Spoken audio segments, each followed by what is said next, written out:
Hello guys, तो देख सकते हैं यहाँ पे हमारा रोटला का डो रेडी है। अभी हम इसमें पटली पे डालेंगे थोड़ा सा स्वाद अनुसार आटा, फिर इसको इसके ऊपर डाल देंगे और फिर से स्वाद अनुसार आटा डालेंगे और फिर अपनी शक्ति दिखाएंगे।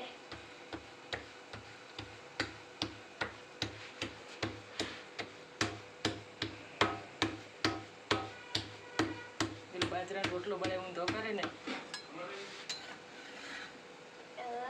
अति कर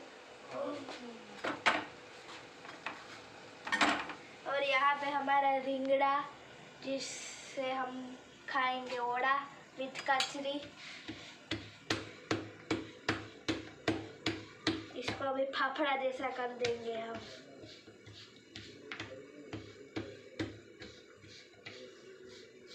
ले कर फटाफट स्पीड में। अरे આવું नहीं करवानू।